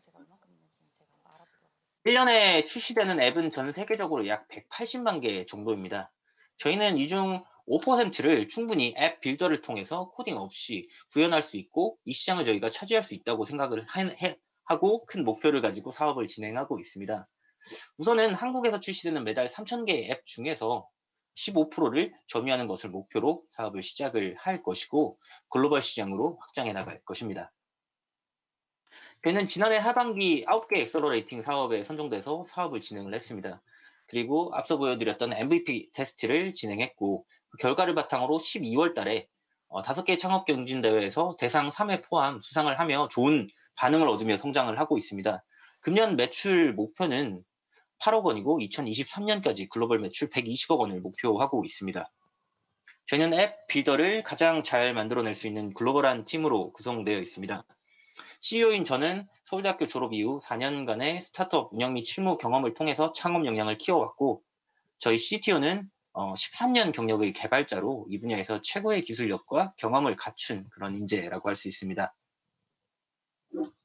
저희는 현재 기술 개발을 완료했고, 이를 바탕으로 2억 원의 시드 투자 유치를 진행하고 있습니다. 저희 목표로는 이제 3월, 늦어도 4월 이내에 투자를 완료하는 것을 목표로 하고 있고, 쉽지는 않지만 감사하게도 여러 투자자들께서 관심을 보여주셔서 지금 열심히 진행을 하고 있습니다. 저희의 소셜 임팩트, 사회적 가치에 대해서 조금 말씀을 드리면서 발표를 마치고 싶습니다. 보통 사회적 기업이라고 하면은 사회적 약자를 대상으로 하거나 혹은 좀 빈곤한 나라를 대상으로 서비스를 한다는 인식이 있는데요. 저희는 UN SDGs 과제 중에서 좋은 일자리 확대와 경제 성장, 그리고 산업 혁신과 사회 기반 시설 확충이라는 가치를 소셜 임팩트의 가치로 목표로 삼으면서 사업을 진행을 하고 있습니다. 그 이유는 저희가 초기 기업들이 가장 필요로 하고 부담을 느끼는 앱 개발 분야에서 도움을 줄 수가 있고, 이를 통해서 창업을 촉진하고 더 좋은 일자리를 많이 만들고 경제 성장에 이바지를 할 수 있다고 생각을 하기 때문입니다. 이러한 가치는 저희가 생각을 했을 때 약 45억 원 정도를 내년까지 창출하는 것을 목표로 이렇게 사업을 진행을 하고 있습니다. 저희 히빔 앱빌더는 모바일 앱 개발의 새로운 표준이 되겠습니다. 감사합니다. 네, 히빔 석정호 대표님 고생 많으셨습니다. 그 질의응답을 이어가기 전에 뜬금없이 제가 좀 나타났는데요. 죄송합니다. 오늘 일이 아, 조금 이렇게 네, 맞물려 가지고 그 좀 지각을 좀 하게 됐습니다. 그 질문 그 온라인상에 많이 남겨주셨는데요. 한번 정리하고 잠깐 넘어가자라면은 예를 들면 힙빔이라는 서비스가 왜 딱 IT 솔루션 회사인데 왜 이게 임팩트로도 볼 수 있느냐라고 했을 때 예를 들면 이런 거죠. 객석에 지금 참여하고 계시는 그 권영철 회장님 같은 경우에는 IT 회사를 하고 있지 않아요. 근데 코워킹 스페이스를 운영하는 과정에서 비대면으로 뭔가 할 수 있는 이런 것들이 있는데 개발을 해서 할 정도는 아니에요. 외주를 맡길 정도 아니에요. 근데 이런 앱 빌더가 있다라면은 창업자의 돈을 굉장히 가성비 있게 절약을 해줄 수 있는, 그래서 어떤 누군가가 혜택과 효용을 가질 수 있다라면 이거 역시도 임팩트 영역으로 볼 수 있다라는 거죠. 그리고 뭐 예를 들면은 뭐 지금 콜리지 코너의 강민석 수석님 같은 경우에도 비대면 세상에 이 창업자들 혹은 임팩트 그 스타트업들 정량 지표로 회사 가치를 매기기가 참 힘들잖아요. 근데 이제 이런 부분들도 뭔가 그 IT를 통해서 좀 그 정량화시킬 수 있는 지표를 구축을 하면 좋겠다라고 할 때 개발과 R&D를 할 영역은 아니거든요. 근데 이제 이런 앱 빌더를 사용을 할 수 있다라면 조금 더 접근성이 좋아지는 거죠. 그래서 누군가가 효용을 가질 수 있는 임팩트가 있다라면은 이거 역시도 이제 유엔의 SDG 영역 안에 지금은 들지 않는다고 하더라도 이건 아마 임팩트의 영역 안으로 계속 확장이 될 수가 있습니다. 그래서 요거를 좀 말씀을 드렸고요. 석정 대표님 질문 들어온 거 제가 조금 전달해 드릴게요. 네. 그 기존 국내 앱 빌더들과 비교해서 실제로 비즈니스에 사용을 할 수 있는 어플을 지금 개발할 수 있다고 하셨는데요. 실제 지금 정식 출시돼서 실질적으로 사용을 하고 있는 어플리케이션들이 혹시 있을까요? 저희가 우선은 지난 1월 말에 이제 전체적인 기술이 완전히 완료가 된 상태이기 때문에 아직까지는 보여드릴 수 있는 앱이 없지만 앞서 보여드렸던 두 가지 앱은 저희가 완전히 노코딩은 아니지만 개발자의 업무를 절감시키면서 저희 솔루션이 들어가서 나온 앱이기 때문에 그런 앱들은 있고요. 국내 기업과 비교를 해서 저희 차별성이라고 한다면은 앱을 단순히 웹뷰라던가 혹은 이제 굉장히 좀 느린 그런 앱들이 아니라 일반적인 개발자가 일반적인 외주나 혹은 이제 내부 팀에서 개발한 앱과 동일한 퀄리티의 앱을 만들어낼 수 있는 그런 앱 빌더이기 때문에 그렇게 말씀을 드렸습니다. 네. 또 두 번째 질문을 좀 드리면 잠시만요. 네. 그 복잡한 성능을 탑재하려면 아직 뭐 코딩을 해야지 적용이 가능하고 뭐 이런 부분들이 있을 텐데 이런 부분들을 좀 차치하고 간단한 웹 앱을 개발하려고 할 때 이미 뭐 아임웹이나 윅스 서비스 같은 것들도 많이 쓰고 있는 서비스들이잖아요. 프로그램들이잖아요. 이들하고의 차별점이 있을까요? 뭐 간단하게 구축을 해야 되는 홈페이지 정도 구축하는 뭐 이런 것들을 할 때. 네. 우선은 저희가 이제 모바일 서비스는 두 가지 형태로 제공을 할 수가 있습니다. 반응형 웹이라고 해서 저희가 인터넷 브라우저를 통해서 구동시키는 서비스가 있을 수 있고, 이제 앱스토어, 구글이나 애플의 앱스토어에서 다운받는 모바일 앱의 형태로 서비스를 제공을 할 수가 있습니다. 이 두 가지 종류 중에서 앞서 말한 반응형 웹사이트 같은 경우에는 윅스나 혹은 저희가 초기에 말씀드린 워드프레스 통해서 충분히 구현을 할 수가 있고, 이미 전 세계 제가 알기로는 20%에서 30% 정도 이 웹들이 그런 식으로 만들어져 있는 것으로 저는 알고 있습니다. 하지만 모바일 앱, 그러니까 스토어에서 다운받아서 설치해서 사용하는 앱의 경우에는 그런 식으로 구현을 하기가 힘들고 이것이 좀 상용화된 지가 얼마 되지 않았습니다. 그래서 2020년부터 이 시장이 커지기 시작을 했고, 저희가 추구하는 서비스 역시도 기본적으로 다운받아서 설치하는 뭐 예를 들어 배달의 민족이라던가 야놀자 같은 그런 서비스들을 말씀드리고 있습니다. 네, 그러면 시간 관계에서 이제 마지막 질문 하나만 더 드리고 마무리하겠습니다. 결제 서비스까지 이 서비스를 통해서 앱을 만들 때 결제 서비스까지 비전공자가 이게 탑재가 가능한 수준으로 지금 뭔가 사용을 할 수 있는 건가요? 네, 결제라던가 혹은 뭐 채팅, 푸시 같은 여러 가지 저희가 먼저 타겟하고 있는 거는 SNS, O2O 서비스를 먼저 타겟을 하고 있고, 이제 여기에 결제 서비스도 당연히 이제 포함이 되고 있기 때문에 누구나 쉽게 드래그 앤 드랍으로 이렇게 이제 꾸미는 예전에 네이버 카페 꾸미기 정도의 난이도로 앱을 출시를 할 수가 있는 그런 서비스입니다. 네, 감사합니다. 시간 관계상 힙빔의 석정은 대표님 서울에서 오늘 또 접속해 주셨는데요. 그 대신해서 감사의 말씀 전하겠습니다. 감사합니다. 네, 수고하셨습니다. 자, 원래 오늘 IR 기업을 사실 3개를 좀 발표를 드리려고 하다가요.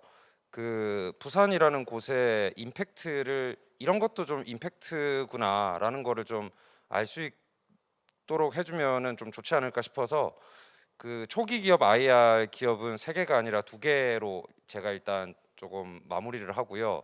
꼭 소개해드리고 싶은 회사가 하나가 있습니다. 그 작년에도 이 회사는 작년 재작년에도 저희는 이 회사와 이 제조기업 창업자들을 같이 돕는 여러 가지 협업들을 좀 했었는데요. 제가 생각을 했을 때 부산 지역에서 여기 계신 창업자분들 여기에서 딱 맞닥뜨릴 수 있는 직접적인 임팩트 영역이 뭐가 있을까 하다가 부산에는 유독 제조 창업자들이 많으시거든요. 근데 그들을 육성하고 투자하고 해보다 보면은 초기 단계 때 가장 힘든 게 양산이나 시제품이 아니에요. 이거는 어떻게든지 만들어집니다. 근데 중요한 건 돈이 없기 때문에 어느 정도의 적정한 가격대에서 어느 정도로 구현을 할 수가 있는지에 대한 정보가 자체가 없다라는 거죠. 그래서 이런 부분들을 해결해 줄 수 있는 회사가 있다라면 뭐 일반 수익을 내야 되는 회사겠지만 부산 지역 창업자들에게는 이 역시 임팩트의 영역으로 다가올 수가 있다라는 거죠.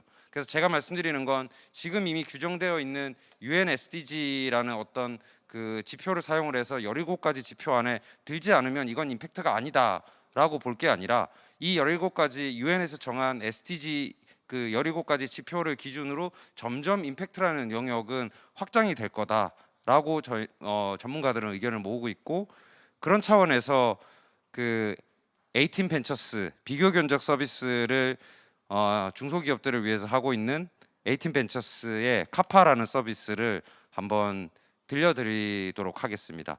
에이틴 벤처스의 전범주 팀장님이 그 소개를 해주시겠습니다. 네, 팀장님 그 부탁드리겠습니다. 네, 들리시나요? 네. 네, 그러면 천천히 시작을 해보도록 하겠습니다. 저희 같은 경우에는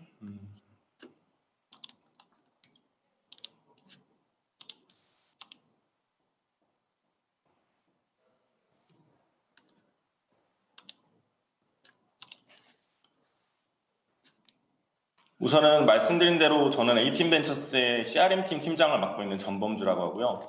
지금 말씀드린 이제 카파라는 제조 매칭 서비스인데 이거에 대해서 좀 왜 이런 걸 만들게 되었고 어떤 방식으로 저희가 지금 개발을 하고 있고 어떻게 앞으로 구상하고 있는지에 대해서 조금 설명을 드리도록 할게요. 일단은 다들 뭐 제조에 대해서 해보신 분들은 아시겠지만 수요 업체의 어려움이 있고 공급 업체의 어려움이 있다라고 보시면 될 것 같은데 지금 수요 업체는 보통 아까 말씀하셨던 것처럼 적절한 제조 파트너를 찾는 일에 제품 설계보다 더 많은 시간과 노력이 좀 필요한 부분이 있어요. 그래서 이 부분에서 저희가 좀 캐치한 부분들은 제조업체 역량을 찾고 사전에 검증하기가 어렵다. 그러니까 보통 업체를 구하려면 지인 추천을 받거나 아니면 아름아름 알아서 찾는 방식으로 업체를 찾고 있는데 이 부분에서 뭐 업체 하나 찾는데도 방문하고 미팅하고 커뮤니케이션 하면서 소모되는 시간과 비용이 엄청나게 크고 이게 첫 번째 문제라고 생각을 하고요. 두 번째 같은 경우에는 단가, 품질 등에 대한 지속적인 업체 관리의 리소스가 좀 많이 들어간다는 거죠. 그래서 처음에는 낮은 가격으로 수주를 하지만 결국에 진행될수록 단가가 상승하면서 일정 기간이 지나면 다시 업체를 구해야 되는 약간 반복적인 업무들이 진행이 되고 있죠. 그리고 세 번째로는 거대한 산업 규모에 비해서 제조업이 좀 다른 산업에 비해 서비스 수준이 좀 떨어지는 게 있어요. 뭐 고객 파트너들의 응대력이라든지 아니면 다 오프라인으로 진행이 되고 있고 견적이 투명하지 않다 보니까 업체별로 편차가 너무 커서 자기가 받는 가격이 얼마나 정확한 가격인지에 대해서도 되게 수요 쪽에서는 어려움을 겪고 있고요. 공급업체 쪽에서도 마찬가지로 새로운 고객을 발굴하는 게 너무 쉽지가 않고 고객의 주문 내용에 대해 소통하기 위해서 미팅과 커뮤니케이션 시간이 마찬가지로 좀 많이 들고 있는 상황이에요. 그래서 새로운 방식의 제조 수요 수급이 절실하고 그다음에 새로운 수요처를 찾을 수 있는 역량이 내재화되기가 되게 어렵죠. 그러니까 마케팅 비용을 아무리 쓰지만 그 고객을 실제로 찾는다는 게 너무 어려운 상황이기 때문에 이 부분에 대해서 좀 초점을 맞춰봤고요. 세 번째로는 고객과의 소통 방식으로 오프라인 미팅이 주로 활용이 되고 있는데 이 오프라인 미팅을 주로 한다는 거에 대해서 저희가 좀 초점을 맞추고 카파라는 플랫폼 안에서 수요와 공급이 좀 더 원활하게 이루어질 수 있도록 저희가 좀 개발을 진행하고 있습니다.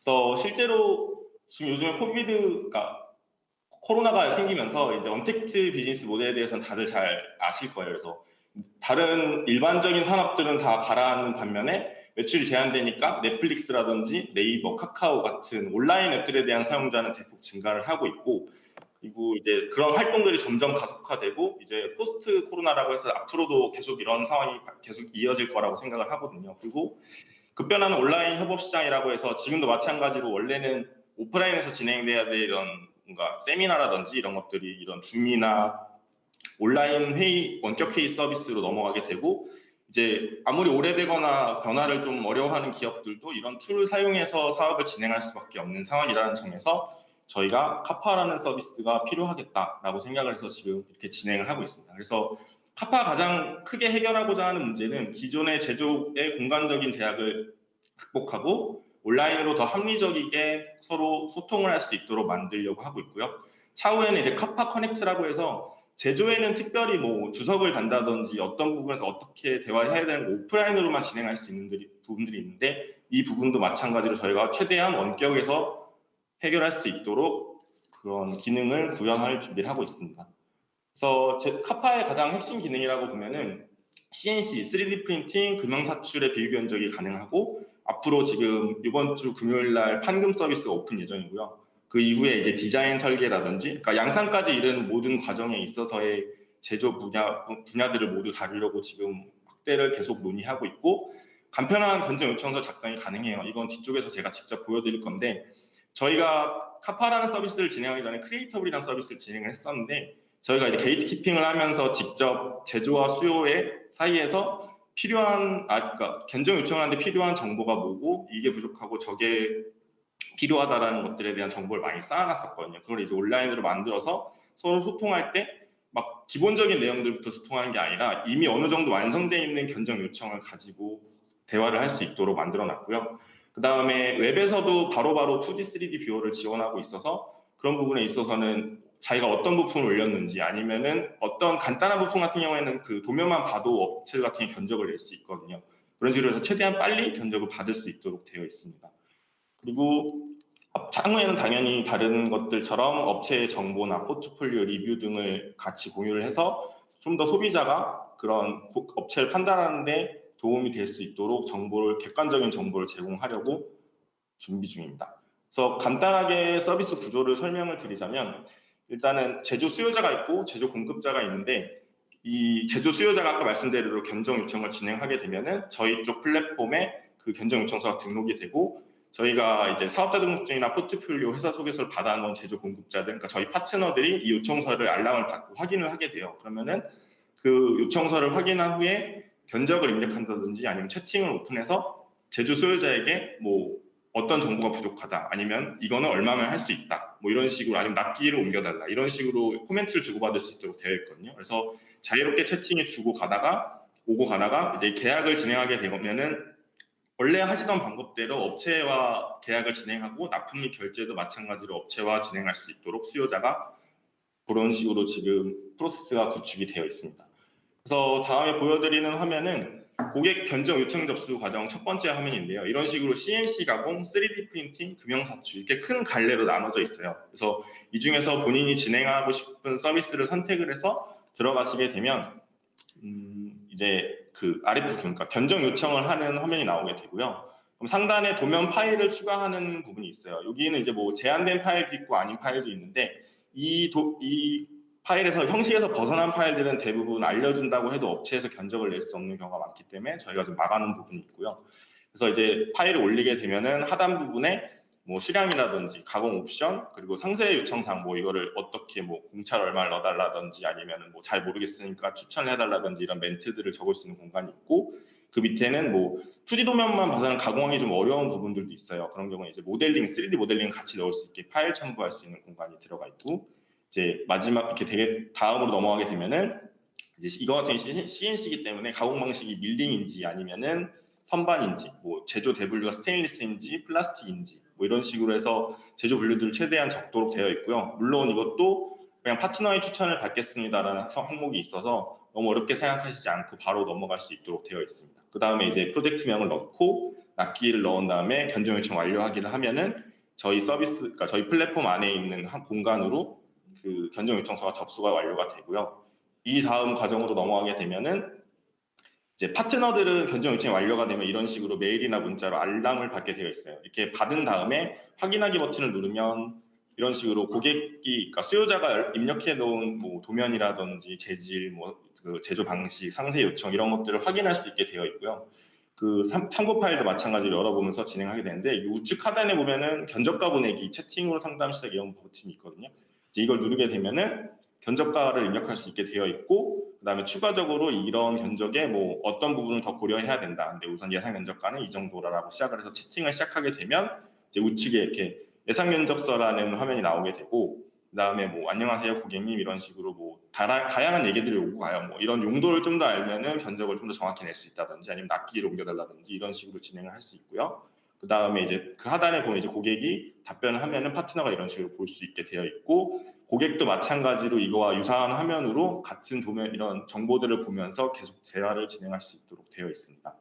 그래서 일단은 간단하게 서비스 소개를 드리는 부분은 이 정도로 이제 프로세스가 만들어져 있고, 작년 11월에 아무래도 런칭을 시작해서 지금 몇 개월 안 됐기 때문에 확장을 계속 고려를 하고 있고, 인터뷰나 아니면은 뭐 사용성 테스트를 진행하면서 좀 더 원활하게 소비자들이 사용할 수, 그러니까 수요자들이 사용할 수 있고 공급자는 그거에 응대할 수 있도록 만들려고 노력을 많이 하고 있어요. 그래서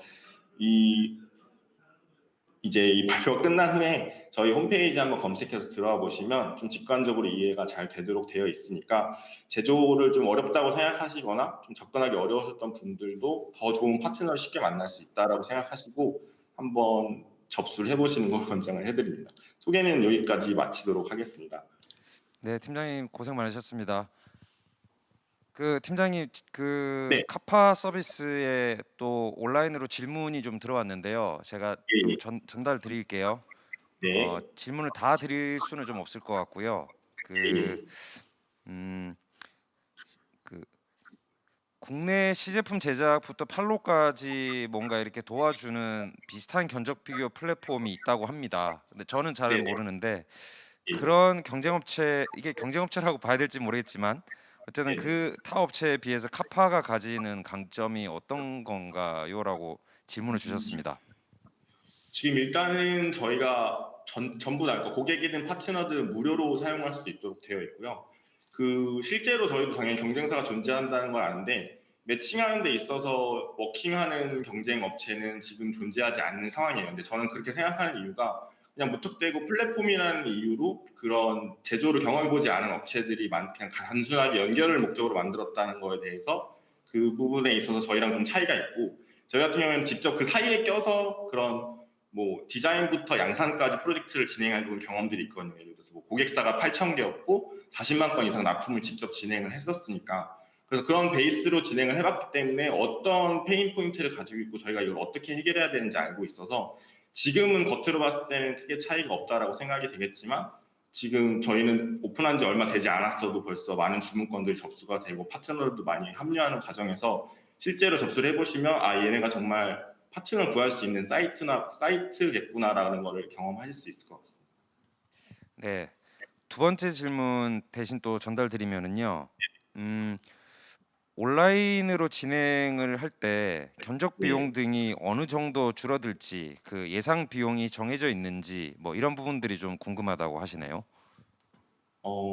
비용적으로 계산한다기보다 저희는 보통 이제 그 업체 같은 경우에 견적을 낼 때 뭐 따로 메일 다 따로따로 보낸다든지 아니면 뭐 담당자랑 통화를 해야 된다든지 이런 식으로 중복된 업무들이 몇 개가 병행돼서 진행되는데, 보통 견적 하나 받는데 한 이틀에서 3일 정도 받는다라고 보시면 돼요. 근데 저희는 아까 말씀드린 그 부분, 그러니까 RFQ 견적 요청 부분을 정확하게 다 입력을 해주시면 빠르면은 뭐 5분 안에도 견적이 올라오는 경우도 있고요.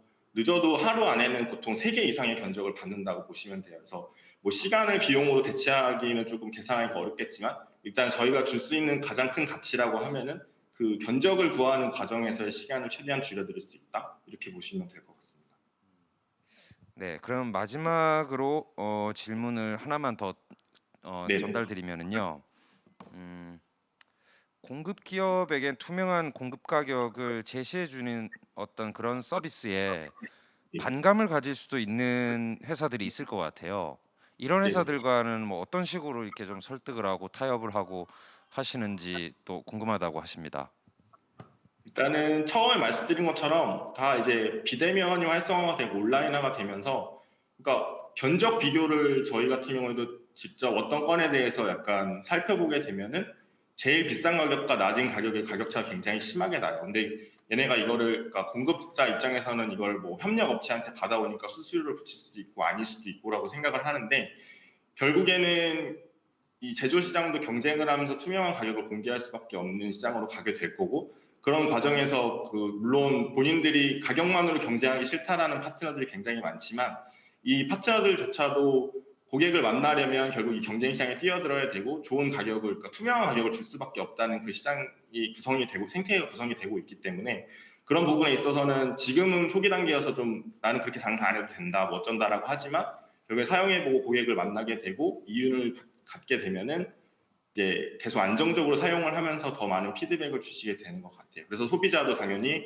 편차가 적고 뭐 다른 부분을 고려할 수 있게 되는 플랫폼이 되어가고 있는 것 같습니다. 네, 감사합니다. 그 지역 창업자들도 카파라는 서비스를 통해서 좀 더 어떤 특정 부분에서 도움이 좀 됐으면 하는 바람이고요. 그 혹시 부산 지역 창업자들이 연락 와서 문의할 때 좀 자세히 친절히 응대해 주시면 감사하겠습니다. 네, 네, 감사합니다. 알겠습니다. 네. 네. 네, 임팩트 혹은 또 사회적 기업 뭐 이렇게 이거를 사실 동일선상에서 같은 걸로 지금 보시는 경향들이 있어요. 그래서 사회적 기업 중에서도 투자를 할 만큼 좋은 비즈니스 모델을 이걸 임팩트 투자를 받은 임팩트 스타트업이라고 하는 건가? 라는 문의들을 많이 받거든요. 근데 조금 다르게 구분을 해서 보셔야 될 것 같아요. 사회적 기업은 조금 협의의 의미에서 공공이 다 뭔가 어떤 편의성을 위해 국민의 어떤 복지, 편의 뭐 이런 것들을 다 채워주기가 힘든 영역들을 민간에서 수익을 추구를 하면서 좋은 일들을 하는 회사를 사회적 기업이라고 이렇게 협의의 관점에서 이르렀는데, 근데 임팩트 스타트업은 그거보다는 더 광의의 의미예요. 예를 들어서 전문가들이 하는 얘기를 들어보면 아까 제가 사례를 말씀드렸지만 이런 사회적 기업뿐만 아니라 일반 스타트업들이 수익을 창출하는 과정에서 가 혜택을 얻고 편해지고 하는 영역들이 있다라면은 이 역시도 임팩트적인 관점에서 볼 수 있는 임팩트 스타트업이라고 할 수 있는 거죠. 그래서 전문가들이 모으고 있는 얘기는 우리나라의 임팩트라는 이름이 붙지 않은 그냥 일반 스타트업들이 모두 사실 임팩트 요소들을 가지게 되어야지 이게 쉽게 말하면 지속 가능한 그 경영이 가능한 이런 기업으로 성장을 할 수 있지 않을까라고 의견을 모으고 있습니다. 네, 임팩트라는 부분을 가지고 두 개 기업 초기 기업의 IR 발표 그 전달해 드렸고요. 또 이런 카파라는 서비스를 운영하고 있는 에이틴벤처스라는 회사도 필요한 부분들을 채워주는 서비스를 만들어내서 수익을 창출하는 과정에서 누군가가 굉장히 편해지는 이런 부분들도 역시나 임팩트적인 해석을 할 수 있다라는 거를 마지막 메시지로 좀 전해드리고 싶습니다. 네, 오늘 늦게 와서 죄송합니다. 다음부터는 절대 지각하는 일 없도록 하겠습니다. 네, 감사합니다. 강종수였습니다.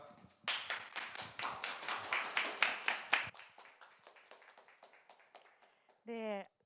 기업 IR 발표 잘 들었습니다. 다시 한 번 더 수고해주신 강종수 대표님께 큰 박수 부탁드립니다. 네, 저희 단디 벤처 포럼 이제 마무리가 되어 갑니다. 마지막으로 부산 중소벤처기업청 최은호 과장님께서 제47회 단디 벤처 포럼을 응원해 주신다고 귀한 발걸음 하셨습니다. 큰 박수로 한번 모셔보도록 하겠습니다. 최은호 과장님 앞으로 나와 주시겠습니까? 박수 한번 쳐주십시오.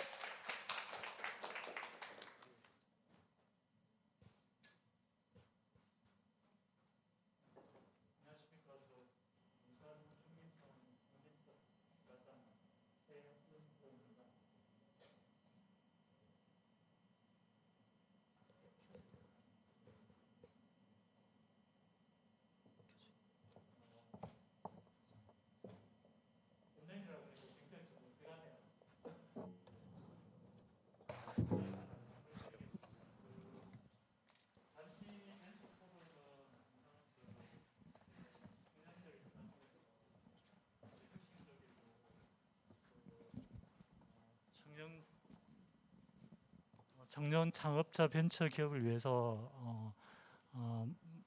많은 이제 이 회의를 이제 주도하셨던 걸로 알고 있고요.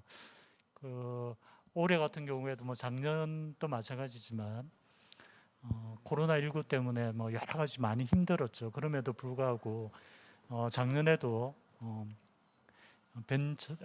단디 포럼을 이끌어 오셨고 올해 2011년도에는 이제 순조롭게 6월 달부터 이렇게 순조롭게 좋은 주제로 이렇게 회의를 진행한 것 같습니다. 특히 사회적 기업 같은 경우에는 뭐 제가 알고 있기로는 뭐 공정무역이라든지 좀 협소한 그런 개념으로 해서 이렇게 출발했던 걸로 알고 있고 한 1,500개 기업이 전국적으로 이렇게 활동하고 있는 거로 그렇게 알고 있는데 오늘 이 자리에서 제가 좀 이렇게 그 단디 포럼에 참석해서 이렇게 보니까 실제보다도 굉장히 좀 다양한 의미로 사회적 기업이 인식될 수 있겠다. 실제적으로 일반적인 기업의 의미를 가지면서도 그게 큰 틀에서는 사회적 기업의 의미를 충분히 할 수 있겠구나 하는 생각이 들었고요. 그래서 그 사회적 기업이라는 이런 사회적 의미, 중요한 의미를 가지고 있는 이런 주제를 가지고 첫 번째 올해 처음으로 단디 포럼에서 이렇게 회의를 스타트한 거에 대해서는 제가 굉장히 감사하고 좋은 시의적절한 토픽이었다고 생각합니다. 저희 중기청도 단디 포럼에서 이렇게 내건 이제 사회적 기업이나 이런 기업들이 순조롭게 안착할 수 있도록 적극적으로 저희들도 고민을 하겠고 저희들이 할 수 있는 부분들에 대해서는 여러분들의 어떤 중요한 여러분들한테 중요한 도움이 될 수 있도록 이렇게 노력하겠습니다. 이게 온라인이 되다 보니까 굉장히 이게 말이 꼬이는 것 같습니다. 그래서 하여튼 뭐 오늘 좋은 주제 이렇게 한 거에 대해 감사드리고요. 저희 부산 중기청은 단디 포럼과 함께 그 청년 창업인 그리고 벤처 기업인을 위해서 열심히 노력하겠습니다. 감사합니다.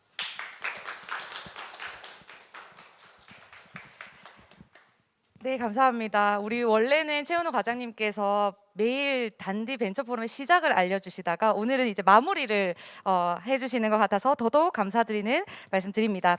저희 단디 벤처 포럼은 2015년부터 지역 투자 활성화를 위해서 꾸준히 달려왔습니다. 오늘 제47회 단디 벤처 포럼 역시 부산지방 중소벤처기업청, 부산시, 그리고 재단법인 부산 테크노파크, 사단법인 한국엔젤투자협회와 부경대학교 산업협력단, 그리고 금융투자협회와 함께하고 있습니다.